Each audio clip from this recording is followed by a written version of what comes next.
and welcome back to Learn English with Emma and Jones. I'm Emma. And I'm Jones. We are so happy you've decided to join us for another in-depth English lesson.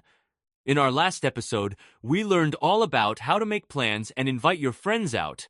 Let's begin by discussing why ordering food in English can feel intimidating, even for people with some language experience. Emma, what makes this situation uniquely stressful for learners? Great question. Restaurants are high-pressure environments because you have to speak quickly, often in front of strangers. Plus, menus can have unfamiliar words, and there's the fear of making mistakes or being misunderstood. And it's not just about grammar, there's extra pressure because you're hungry, maybe with friends, and everyone expects you to communicate confidently. That can really make nerves worse. Exactly. But the good news is that with practice and the right phrases, anyone can master this. We'll break down the process step by step so listeners can approach their next restaurant visit with total confidence. Let's move on to the very first step, getting a table. What are the most natural and polite ways to ask for a table when you arrive at a restaurant? You usually start with a friendly greeting, like hello, followed by your request. For example, a table for two, please, is both concise and polite.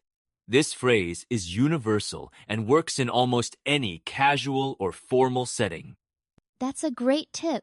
Some learners worry about sounding too direct. Is it necessary to add please every time? Or are there other ways to soften the request? Adding please is always a good idea, but you can also say, could we have a table for four? Or would you have any tables available? These sound gentle and respectful, especially in busy or upscale restaurants. Now, sometimes restaurants are crowded, so reservations are important. Can you explain how to make and confirm a reservation and why it matters? Certainly. A reservation means you've called ahead to save a table for a specific time. When you arrive, the host might ask, "Do you have a reservation?" If you do, reply, "Yes," under the name Smith, for example. It saves time and avoids disappointment. And if you don't have a reservation, what's the best way to handle it politely? Just be honest. Say, "No, I'm afraid we don't," and ask, "Is there a wait?" Or, "How long is the wait for a table?" This shows you respect their process and helps you get accurate information quickly. Sometimes, people have specific seating preferences, like wanting a booth or to sit outside. How should a learner phrase such requests without sounding demanding? Great point. Use polite conditional language. For example, could we please have a booth? Or is it possible to have a table by the window? These phrases sound respectful and increase your chances of getting your preferred spot. And if the restaurant can't accommodate you, what's the best response to stay friendly? Simply say, "No problem, wherever works is fine." This keeps the interaction positive and ensures a smooth start to your dining experience. Now you're seated and you get the menu, but menus can be confusing. Can you walk us through the main sections and what to expect under each? Absolutely. Menus usually start with appetizers or starter small dishes to begin your meal. Next are main courses or entrees in American English. These are the largest, most filling dishes. After that, you'll see sides like fries, salad, or rice. And let's not forget desserts and drinks. Are there any tricky terms or regional differences learners should watch out for? Yes. For example, entree means main course in the US, but in Europe, it sometimes means appetizer. Also, drinks might be called beverages. It helps to ask your server if you're unsure what a term means. Menus can introduce new vocabulary, so it's essential to ask questions. What are some useful phrases to ask the waiter for clarification or recommendations? If you're undecided, ask, "What do you recommend?" Or, "What are your specials today?" For ingredients, "Could you tell me what's in the seafood pasta?" is clear. And for allergies, "Does this dish have nuts?" is vital for safety. It's interesting how asking questions can not only help you choose, but also show your interest in the cuisine. Are waiters generally open to such questions? Definitely. Most servers appreciate when customers engage. It helps them guide you to dishes you'll enjoy. Never hesitate to ask, they're there to help, and your questions can even lead to better service. Dietary restrictions and allergies are common concerns. What's the best way for a learner to communicate these needs clearly and politely? Be direct but courteous. Say, I'm allergic to peanuts. Does this dish contain any? Or, could I have this without onions?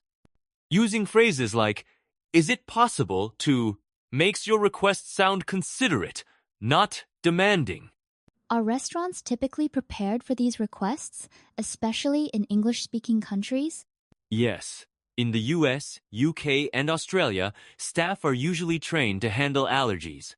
However, always confirm and, if possible, ask for allergy-friendly menus.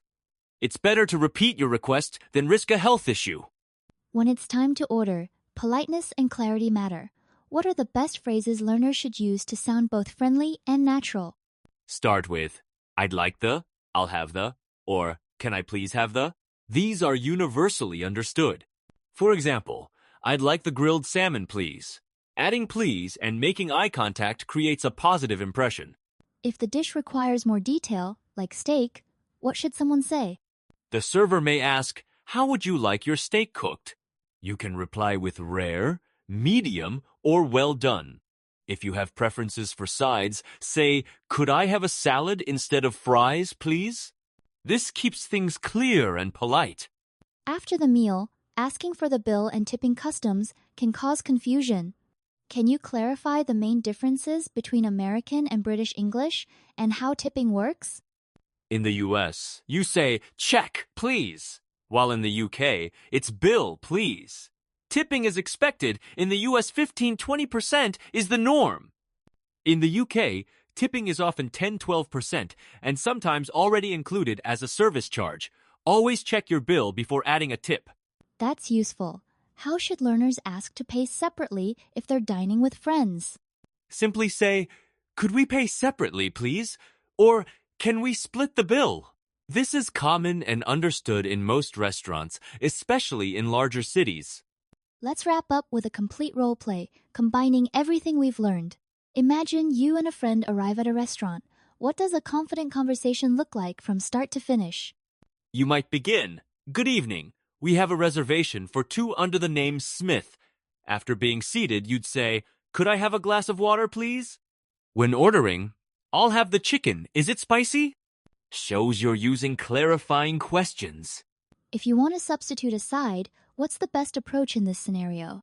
Could I have a salad instead of fries, please?